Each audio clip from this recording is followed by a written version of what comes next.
adalah untuk menjadi markas dakwah, tempat berdakwah Nabi Muhammad. Karena memang Mekah tidak mungkin lagi bisa dilanjutkan, maka Nabi Muhammad mencari tempat.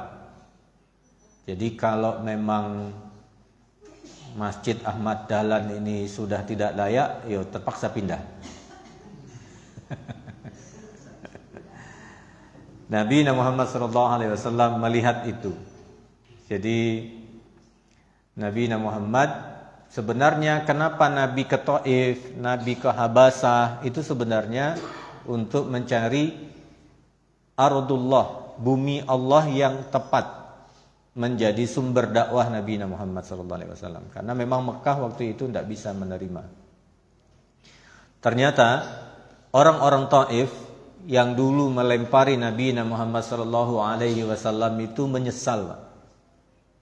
Jadi kalau jenengan ke Taif nanti sempat haji dan umroh, mampir di Taif. Orang Taif itu baik-baik. Apalagi jenengan tahu orang Indonesia. Ya. Masya Allah, baik-baik. Ada nggak kita kalau didatangi tamu datang ke rumah kita, lalu mereka memotongkan kambing untuk kita? Jenengan datang jam 11 malam, potong kambing nggak malam itu? Ya, kita tamu datang jam 11 malam, enggak ya. Begitu mereka menghormati. Kenapa? Mereka merasa bersalah. Kenapa merasa bersalah? Karena mereka dulu menolak wahyu, menolak Rasulullah SAW sama dengan menolak wahyu. Penyesalan itu luar biasa dari orang-orang Taif. Dan akhirnya Allah lebih memilih kota Madinah yang dulu namanya adalah Yastrib, yang disebut oleh Nabi Yusuf alaihi salam, wala tasriba alaikumul yaum. Tasrib artinya adalah tidak ada kejahatan. Jadi tasrib itu artinya jahat. Yastrib, kota Madinah namanya dulu Yastrib, artinya jahat. Dan Rasulullah tidak mau nama yang jelek itu. Akhirnya diganti oleh Rasulullah dengan Thayyibah. Lalu berganti menjadi Madinatu Munawwarah. Jadi Nabi mengganti istilah itu tidak sembarangan, tapi akan berdampak ke bawah. Jadi tidak hanya persoalan nama saja, tapi apa yang dilakukan oleh Rasulullah pada langkah berikutnya itu sesuatu yang prinsip akan menyesuaikan dengan nama itu. Maka Rasulullah tidak suka nama jelek. Tidak nama jelek. Jadi ada di suatu negeri Nabi Muhammad SAW ada nama jalan lah ya, nama-nama jalan. Ternyata sekian nama jalan semuanya jelek kecuali marhab itu marhaban. Nah Rasulullah lewat jalan itu, tidak mau jalan yang lain.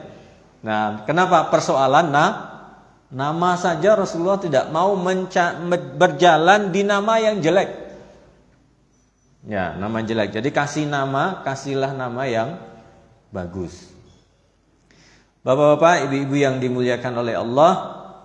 Nah, pada kesempatan ini kemarin kita sudah sampaikan terkait pembangunan Masjid Nabawi, sampai pada titik perjanjian Rasulullah dengan orang kaum muslimin, ya, bangun masjid, perjanjian dengan kaum muslimin. Karena memang kota Madinah ini kota yang di dalamnya bermasalah, Pak. Ekonomi bermasalah, sosial bermasalah, selalu bermusuhan antara satu dengan yang lainnya. Di dalamnya ada orang Yahudi yang akhirnya nanti bekerja sama dengan kafir Quraisy di kota Mekah untuk menikam Nabi Muhammad SAW dari dalam, dan di dalamnya ada di dalamnya Abdullah bin Ubay, orang munafik. Ya, jadi dari luar diserang, dari dalam ada orang-orang munafik dan ada orang-orang Yahudi. Dan ini Rasulullah SAW mengkondisikan ini luar biasa. Yang kedua, kota Madinah itu kota yang sakit. Jadi Bilal itu masuk kota Madinah itu sakit, huma. Maka disebut dengan Hummal Madinah. Jadi kalau ada yang masuk kota Madinah nggak demam, berarti belum masuk kota Madinah. Nah, jadi negeri Madinah itu negeri yang dihinakan oleh orang-orang kafir Quraisy. Nyapo neng Madinah itu. Kenapa? Karena memang penyakit sosialnya, ekonominya bermasalah. Tetapi Rasulullah SAW membangun peradaban itu dari situ. Dan ketika kita tahu, kemarin kita sudah ceritakan, kenapa Nabi Muhammad ketika umroh berlari dari Hijr Ismail ke Rukun Yamani. Kenapa? Karena dihinakan oleh orang-orang di Darun Nadwah. Di belakangnya Hijr Ismail itu namanya Darun Nadwah. Nah, dihinakan, itu pengikutnya Muhammad penyakitan, miskin. Ya. Begitu kata mereka. Sehingga Nabi lari supaya apa? Supaya tidak mendengar cemooh mereka itu. Alhamdulillah ya. Jadi kalau kita dicemooh jadi seorang ustaz, seorang dai, jadi seorang pejuang, dicemooh itu jangan baperan. Ya, jangan baperan, biasa aja. Nabi saja dikatakan gila. Nabi aja dikatakan orang yang tidak waras, ya, tak waras. Nah, pada kali ini saya sebenarnya ingin melanjutkan kifahud dima, mulainya Rasulullah SAW melakukan ekspansi karena sudah turun wahyu untuk melakukan proses ekspansi, karena memang di dalam Nabi itu menggunting dalam lipatan, ya, kata orang Melayu, menggunting dalam lipatan. Lipatannya itu kelihatan rapi di atas, tapi di dalam telah terjadi pengguntingan. Nah, negeri kita kira-kira hampir sama hari ini begitu. Jangan dengar hari ini isu bahwa pakaian anak-anak sekolah akan dirubah kembali ke zaman bukhala. Ya. SD celana pendek, SMP celana pendek, SMA nggak boleh pakai jilbab, roknya harus pendek. Nah ini sedang digulirkan, Pak. Sedang digulirkan, sedang dites. Kira-kira kaum muslimin adem ayem aja atau kalau adem ayem aja terus. Ya, kalau adem ayem saja terus. Nah, itu sedang digulirkan. Ya, test water. Jadi nyobain kita. Nah, Bapak-bapak, Ibu-ibu yang dimuliakan oleh Allah, karena ini sudah masuk di Madinah, saya sedikit kembali untuk kita ambil kutipan-kutipan orang-orang yang hijrah, ya. Orang-orang yang hijrah, bagaimana sih mereka itu hijrah? Termasuk istri baginda Nabi Muhammad SAW, ataupun calon istri. Ya. Jadi ada calon istri Nabi yang nanti menjadi istri Nabi Muhammad SAW. Saya bawa buku dua ini. Yang satu ini istri-istri Nabi, ya. Yang satu ini sirah nabawiyahnya. Saya ngambil dari ini terkait dengan hijrahnya Sayyidatu Ummus Salamah. Jadi Ummu Salamah itu nanti adalah salah satu istri baginda Nabi Muhammad sallallahu alaihi wasallam. Jadi kalau kita ditanya istri Nabi itu ada berapa? Ada berapa? Ibu-ibu? Ada? Coba kita hitung ya. Yang pertama, Sayyidatu Khadijah, ya. Yang kedua Saudah. Jadi setelah menikah dengan Khadijah meninggal, lanjut ke Saudah. Saudah ini sudah tua, 60-an, tam, badan besar, ya.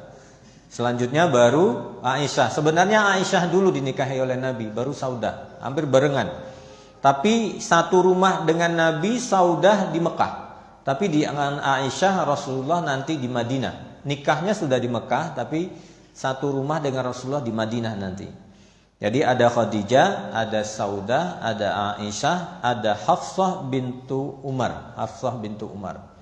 Jadi Umar itu adalah mertua Rasulullah SAW. Ada Zainab bin Jahshin, ada Zainab bintu Khazimah, ada Ummus Salamah, ada Maimunah, ada Ummu Habibah. Ini yang akan saya sampaikan dua ini nanti. Pertama Ummus Salamah dengan Ummu Habibah karena terkait dengan hijrah. Ya, terkait dengan hijrah. Ada Zainab bintu Jahsin, ada bintu Nu'man, ada bintu Yazid, ada Sofiyah, ada Jauriyah bintu Haris, dan Mariyatul Qibtiyah yang kita kenal dengan Maria al-Misriyah. Ini istri-istri baginda Nabi Muhammad. Jadi ada berapa? Jadi ada satu yang tidak dinikahi oleh Rasulullah karena memang budak. Ya, jadi dari sekian istri Nabi ada satu yang tidak dinikahi karena budak. Baik, kita lihat Ummu Salamah. Jadi Ummu Salamah ini yang 2 kali hijrah. Pertama ke Habasah, yang kedua ke Madinah. Jadi 2 kali hijrah. Beliau hijrah bersama suaminya Abu Salamah, ya. Nama aslinya Hindun bintu Abi Umayyah ibnu Mughirah. Karena memang Ummu Salamah ini anak Umayyah. Jadi orang yang luar biasa. Ibnu Mughirah ibnu Abdullah ibnu Umar. Jadi bapaknya ini, ya, Abu Umayyah ibnul Mughirah ini orang yang kaya raya, Pak. Kaya raya. Pokoknya kalau melakukan perjalanan dengan bapaknya ini sudah selesai, semuanya ditanggung. Ontanya dibelikan, hotelnya disiapkan, makanannya disiapkan. Orang bangsawan dan dermawan. Luar biasa. Sama dengan almarhum Pak Agus Yahya itu. Saya kemana sama beliau semuanya dijamin, ya. Mulai tiket, hotel, makan, Masya Allah. Mau keluar uang saya itu tidak boleh. Tak boleh katanya. Ini dalam tanggungan katanya. Yalqab Abu Zad Rabbul Amnah kana ahadul ajwad.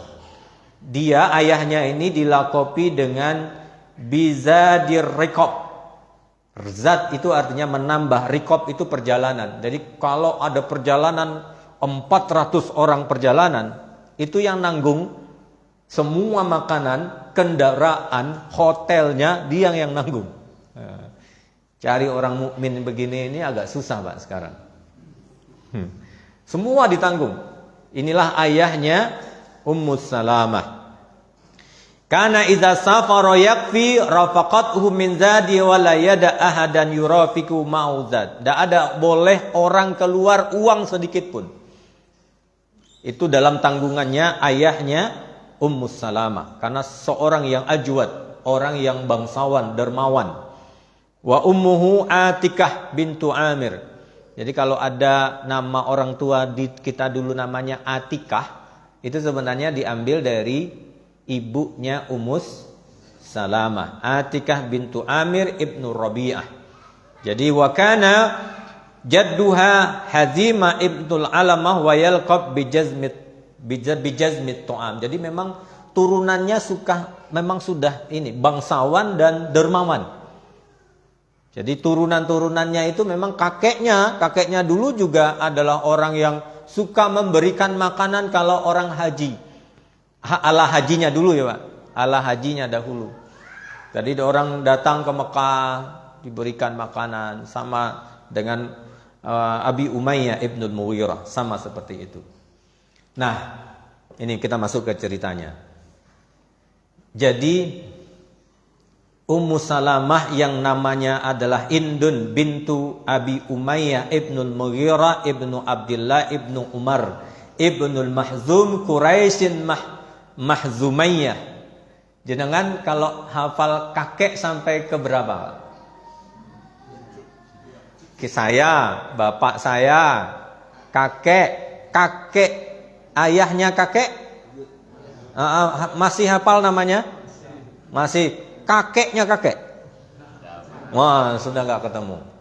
Penting, Pak, itu ditulis. Penting itu ditulis supaya kita nanti anak cucu kita tidak terlalu menikah terlalu dekat. Bukan tidak boleh ya, tidak terlalu dekat.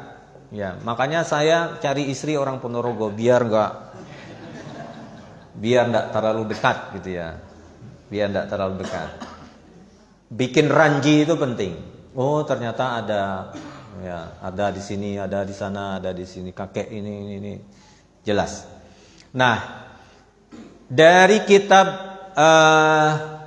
Sirah Nubala ini menjelaskan ada hadis yang disampaikan oleh Ummu Salamah kepada Abu Salamah.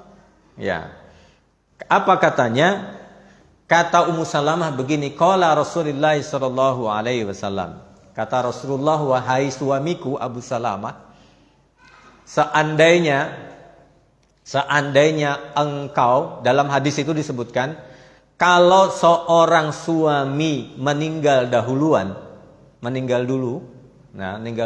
dan suaminya ini masuk surga, maka ada jaminan kepada istrinya juga nanti bisa masuk surga. Nah, dengan syarat tidak nikah lagi. Ibu ingat itu? Ini hadis, bukan kalimat saya. Jadi kalau seorang suami meninggal duluan dan dia masuk surga, maka akan menyeret istrinya masuk surga. Ini ada dalam penjelasan ulama hadis itu, hampir 90% lah. Tapi syaratnya tidak menikah lagi. Terus saya bertanya ke ustadz saya, terus gimana ustadz? Kalau istri duluan meninggal, lalu masuk surga, suami nikah lagi, gimana? Oh ya enggak berlaku hadis itu katanya kan? Enggak berlaku hadis itu.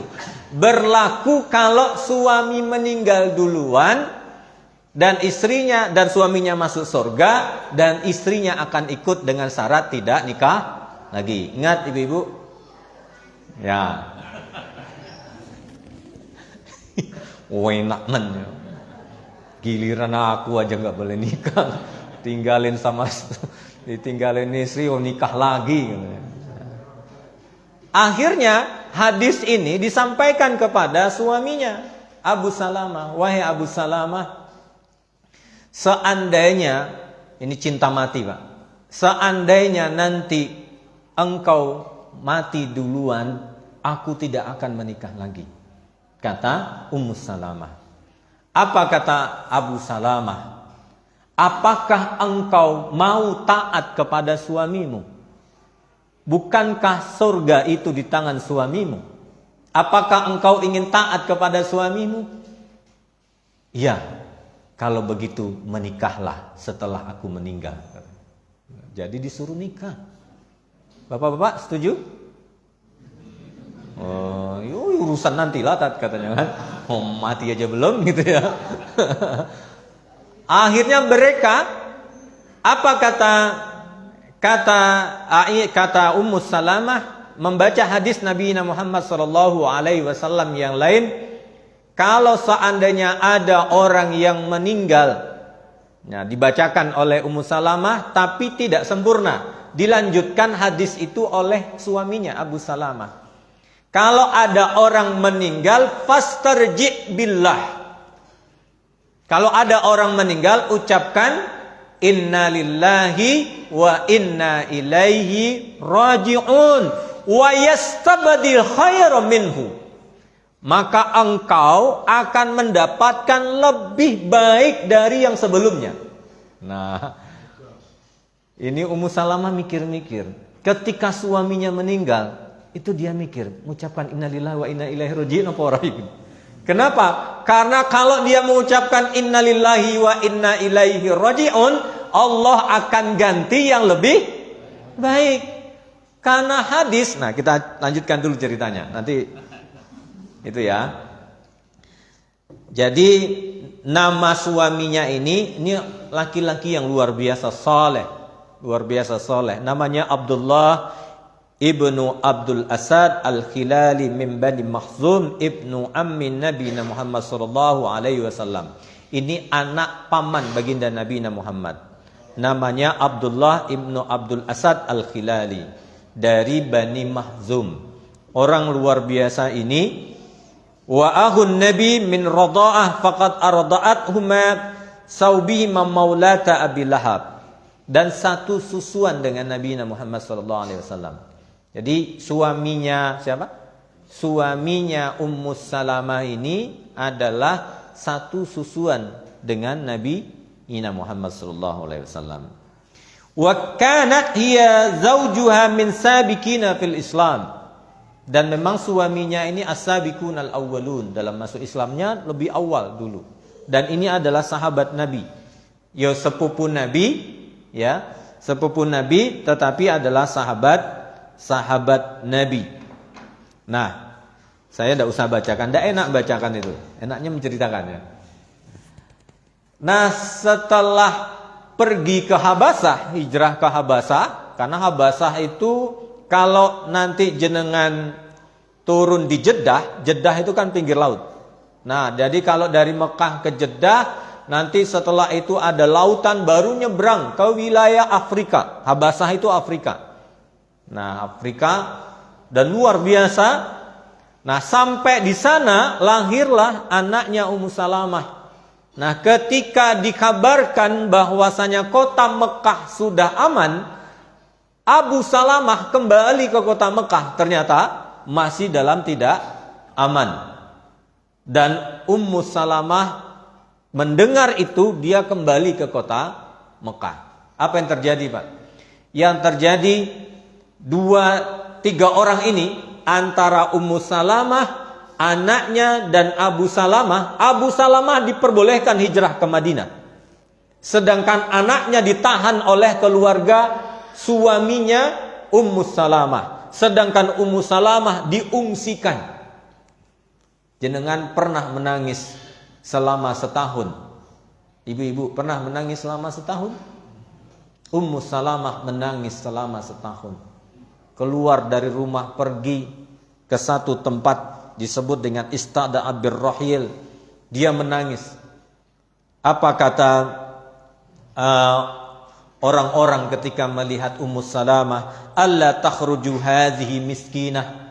Tidakkah kalian kasihan dengan orang ini?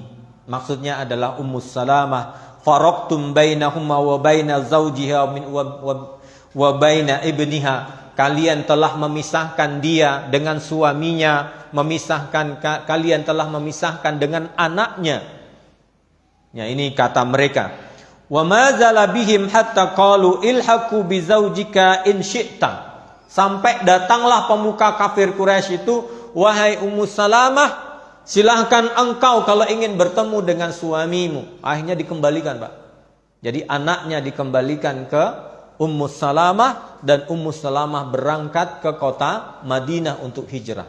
Bayangkan, Pak, betapa beratnya hijrah itu. Betapa beratnya hijrah itu. Mereka meninggalkan segalanya. Apa yo harta dibawa? Enggak, Pak. Hanya yang dibawa anak, pakaian apa adanya, pindah dari kota Mekah ke Madinah menggendong anaknya.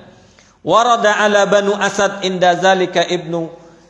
Dan di dalam perjalanan itu bertemu dengan Farasyaini min Makkah lakiyat Utsman ibnu Thalhah. Ibnu Thalhah ketemu, apa kata? Aina ya binta Abi Umayyah, engkau mau kemana wahai binta Abi Umayyah? Uridu zawji bil Madinah, aku ingin bertemu dengan suamiku di Madinah. Hal ma'aka ahad? Ini adabnya, karena memang Utsman ibnu Thalhah ini laki-laki, bukan mahramnya, maka dia bertanya, kamu ada teman? Katanya, la wallahi illallah wa bani hada. Aku tidak punya teman kecuali anakku ini, katanya. Wallah malaka min marratika. Akhirnya disuruh berjalan di atas onta, sedangkan Utsman ibnu Thalhah di belakang jauh. Ya, sama kisahnya seperti Sofwan ketika difitnah oleh orang kafir Quraisy, berselingkuh dengan Sofyan. Aisyah berselingkuh dengan Sofyan. Sama begitu sebenarnya, Sofyan berjalan di belakang, ya, di belakang, sedangkan Aisyah berada di depan jauh sekali. Jadi nggak kelihatan sebenarnya. Tapi karena orang-orang munafik di kota Madinah, isu itu masya Allah. Jadi isu itu masya Allah. Nah, ternyata, Pak, sampai di kota Madinah, itma'anna Abu Salamah ala zaujihi wa waladihi. Setelah bertemu di kota Madinah, bertemulah Ummu Salamah dengan suaminya, bertemu dengan anaknya. Tapi kondisi Madinah ketika itu, nah ini yang nanti kita akan jelas kifahud dima, mulainya ekspedisi Nabi Muhammad SAW, karena memang secara diplomatis orang-orang kafir Quraisy itu juga mengirimi surat ke orang-orang Yahudi juga termasuk kepada Abdullah bin Ubay, tokoh munafik di kota Madinah, untuk melakukan penyerangan dari dalam terhadap baginda Nabi Muhammad sallallahu alaihi wasallam. Nah, mulai nanti ekspedisi sampai pada puncaknya perang Badar, perang Uhud, dan perang-perang berikutnya. Nah, wa tafarraga lidaurihi qiyadi fis sabili jihad wa nashr dakwah. Nah, karena memang tugas dakwah tidak boleh ditinggalkan, maka Abu Salamah harus ikut firrahah untuk berdakwah. Jadi dulu Pak, suami itu ya seperti orang yang harus berpisah dengan istrinya setiap saat perang. Kalau perang itu ada kemungkinan apa Pak? Bu? Pulang atau enggak? Pulang dan enggak pulang. Maka Nabi itu luar biasa. Kalau pulang, Nabi itu tidak memperbolehkan sahabat-sahabatnya pulang kecuali dalam kondisi bersih. Jadi misalnya Pak Yunus pergi kemana gitu ya, pergi kemana, nanti pulang harus mampir dulu, didirikan tenda, disiapkan tempat yang bersih, mandi dulu, rapi dulu, pakai gamis rapi, harum, baru pulang ke rumah istrinya. Jadi nggak langsung pulang setelah perang amburadul begitu, enggak. Nabi itu mengkondisikan begitu. Jadi kalau mau pulang nanti ke rumah istrinya masing-masing, itu harus di tempat tempat berganti baju, rapi kembali, seolah tidak pulang dari perang. Nah, setelah itu baru ke rumahnya masing-masing, udah rapi. Jadi jenengan pulang kerja, mampir dulu di Masjid Ahmad Dahlan mandi. Nah, baru pulang, karena rumah kan nggak kelihatan seolah perang. Ya. Maka akhirnya syahida Badron, dan meninggal syahid di perang Badar. Jadi Abu Salamah ini meninggal di perang Badar. Wa kana ahadu salasimi'atin wa arba'ata asyra rajulan. Beliau salah satu dari 300 wa arba'a asyara, dan 314 laki-laki yang syahid di perang Badar. Allazi tamma bihim nasru wa faddalu 'alal alamin. Nah, berarti akhirnya Ummu Salamah pun menjadi seorang janda. Nah, saat inilah Pak, ketika diketahui Abu Salamah meninggal, Ummu Salamah itu mau mengucapkan innalillahi wa inna ilaihi raji'un, itu tidak berani. Nanti tak ucapin innalillahi wa inna ilaihi raji'un, nanti ada penggantinya. Siapa yang lebih baik daripada Abu Salamah, kan gitu. Siapa yang lebih baik dari si fulan gitu. Tidak ada yang lebih baik katanya. Jadi luar biasa Bu. Jadi bagi Ummu Salamah yang terbaik itu Abu Salamah. Tapi kalau abu-abu yang di Ponorogo ini, yang terbaik itu tetangganya. Kalau Ummu Salamah yang terbaik baginya adalah Abu Salamah.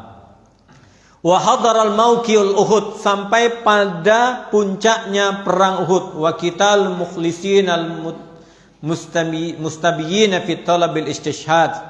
Jadi sampai ke perang Uhud. Setelah itu baru Ummu Salamah ini didatangi oleh Umar, didatangi oleh Abu Bakar untuk dikhitbah ya. Tetapi ternyata Ummu Salamah menolak. Ya, menolak. Sahabat-sahabat keren itu tidak mau Ummu Salamah. Ya, lalu ba'asa Rasulullah ummi sallallahu alaihi wasallam min yukhatibu halahu fa arsalat ta'taziruhu wa yaqul. Banyak alasannya Ummu Salamah, pokoknya enggak mau gitu ya. Sampai Rasulullah yang datang menghitbah. Nah, ketika Rasulullah datang menghitbah, Ummu Salamah pun punya alasan. Apa katanya? Innani ghairu musannah zatu iyal wa laisa ahad min awliya'i hadiran. Ini alasan pertamanya Ummu Salamah menolak Rasulullah sallallahu alaihi wasallam. Aku ini tidaklah muda lagi ya Rasulullah. Zatu iyalin, aku ini sudah tua. Laisat ahad min awliya'i hadir. Dan tidak ada wali-waliku lagi. Tidak ada waliku lagi. Jadi walinya perempuan itu ayahnya. atau kakaknya atau adik laki-lakinya. Kalau tidak nanti ke kakeknya. Kalau tidak ada kakeknya, pamannya. Ya, tidak ada waliku, tidak ada lagi katanya. Fa arsala laha Nabi sallallahu alaihi wasallam man yakulu laha ammal ghirah fayuzhiballahu anka. Alasan yang kedua, Ummu Salamah, aku ini pecemburu. Ya, ibu-ibu kalau cemburu itu wajar. Karena memang Ummu Salamah juga pecemburu, ya, pecemburu. Lalu apa kata Rasulullah? Kalau terkait dengan cemburumu itu, kata Rasulullah, fayuzhiballahu anka. Dan aku akan berdoa kepada Allah, Allah akan hilangkan rasa cemburumu itu. Ya, maksudnya jangan nemen. Cemburu boleh, tapi jangan nemen-nemen. Jadi didoakan oleh Rasulullah SAW. Jadi memang minta dihilangkan sesuatu yang berpenyakit itu boleh. Bahkan ada seorang yang ayan, wanita ayan, penyakit ayan, tahu penyakit ayan yang, nah itu didatang Rasulullah. Ya Rasulullah, aku ini ayan. Bolehkah aku meminta untuk disembuhkan? Apa kata Rasulullah? Kalau engkau bersabar, maka engkau mendapatkan surga. Kamu pilih mana? Disembuhkan atau bersabar? Nah, apa kata wanita yang cerdas ini? Apa katanya? Ya Rasulullah, aku tidak minta disembuhkan. Cukup ketika ayanku itu datang, maka aku mohon Allah melindungi dan menutup auratku. Ternyata dikabulkan oleh Allah Subhanahu wa taala. Dikabulkan oleh Allah Subhanahu wa taala. Sehingga apa? Sehingga dia dijanjikan surga oleh Rasulullah sallallahu alaihi wasallam karena kesabarannya tentang sakit ayannya itu. Karena begini Pak, kita ini ketika kita lagi makan korma, Rasulullah sallallahu alaihi wasallam sedang makan korma, diberikan kambing, diberikan macam-macam. Apa kata Rasulullah? Apakah korma ini akan menjadi balasan kebaikanku? Aku khawatir Allah sudah membalas kebaikanku di dunia ini dan aku tidak mendapatkan di akhirat. Jadi Masya Allah. Jadi pikiran Rasulullah itu akhirat aja gitu ya. Kalau nanti ini hanya dibalas di dunia, maka selesai di dunia gitu ya. Lalu apa yang aku dapatkan nanti di yaumil akhir kelak. Nah, kita lanjutkan dulu ke siapa tadi? Ummu Salamah. Kalau terkait cemburumu, aku akan doakan semoga Allah akan mengecilkan rasa cemburumu itu. Wa amma innaka musannah fa ana akbaru minka. Kalau terkait dengan umurmu yang tua, sesungguhnya aku juga sudah tua. Karena memang Ummu Salamah lahir 24 tahun sebelum hijriah. Sebelum hijrah. Padahal Rasulullah SAW ketika hijrah itu di umur 52 tahun. Kira-kira jarak berapa tahun itu? Rasulullah wafat 63 tahun. Sekitar 20 tahun lebih ya jaraknya dengan Ummu Salamah. Jadi kalau ada orang menikah jaraknya jauh, ya biasa aja. Rasulullah juga jarak dengan istrinya juga jauh. Istri pertamanya Khadijah berapa itu? 15 tahun ya Pak. Rasulullah 25, Khadijah 40 tahun. Tapi ada yang mengatakan itu tidak ada dasar kuatnya. Karena ada yang mengatakan bahwa kalau melihat anak-anaknya Khadijah, itu tidak mungkin Khadijah itu berumur 40 tahun. Ada kemungkinan 27, 28. Rasulullah 25, Khadijah 28. Jadi jarak umur. Jadi kalau laki-laki lebih muda itu tidak apa-apa. Ya, kalau perempuan lebih muda dari laki-laki juga nggak apa-apa. Ya. Ada yang bilang lebih baik gitu kan. Walaisa ahad min auliyaika fayukrihu zalika faqala li ibniha summa kum fazawwaja Rasulullah. Akhirnya menikah dengan Rasulullah sallallahu alaihi wasallam. Faqala ya Rasulullah, amma anni lam ankus mimma a'taika fullana. Ya Rasulullah sallallahu alaihi wasallam, tidak ada kebahagiaan yang diperoleh oleh Ummu Salamah ketika menikah dengan Rasulullah sallallahu alaihi wasallam. Ruwiya Thabit ibnahu qala li ibni Salamah ma a'ta fulanah qala a'taha jarrataini tad'a fi ma hajatahuma waru wasadah min adami wa husyun fil alaf. Jadi dia mendapatkan dua kebahagiaan. Pertama, dia mendapatkan suaminya yang soleh Abu Salamah. Yang kedua, dia mendapatkan Rasulullah sallallahu alaihi wasallam. Jadi kalau menikah dengan Rasulullah itu jaminannya apa? Jaminannya surga. Kalau ada orang yang menghina istri Rasulullah, berarti menghina Rasul. Lihat orang-orang Syiah itu, Pak. Syahadatnya orang Syiah itu apa? Salah satu syahadatnya orang Syiah itu adalah melaknat Aisyah, melaknat Abu Bakar, melaknat Umar bin Khattab. Itu syahadatnya orang Syiah. Jadi mereka tidak setuju dengan Abu Bakar karena disebut pemberontak. Umar juga begitu. Intaqalat Salamah radhiyallahu ila baitin Nabi sallallahu alaihi wasallam. Jadi bapak-bapak, ibu-ibu yang dimuliakan oleh Allah, minggu depan kita lihat lagi proses hijrahnya Ummu Habibah. Ini lebih historis, ya. Yang tidak hadir rugi.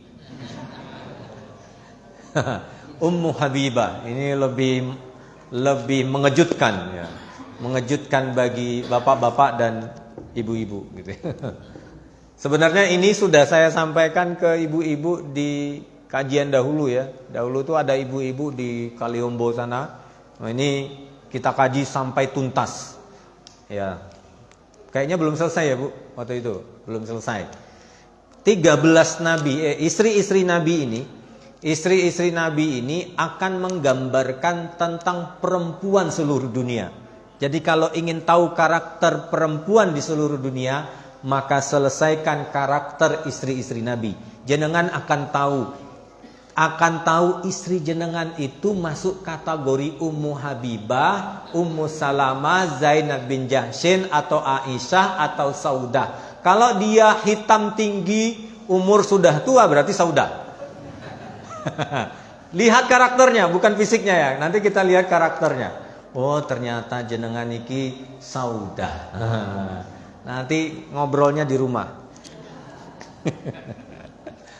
Istri saya itu masuk kategori siapa? Apakah Khadijah, atau Aisyah, atau Zainab bin Jahsyin, atau siapa? Maria Kibtiyah, ya, orang Mesir gitu. Jadi para ulama itu mengatakan kalau ingin tahu karakter wanita di dunia ini, maka pelajarilah istri-istri Rasulullah sallallahu alaihi wasallam. Nanti khusus buat ibu-ibu. Bapak-bapak tak usah. Kita tutup dengan baca alhamdulillahirabbil alamin. Assalamualaikum warahmatullahi wabarakatuh.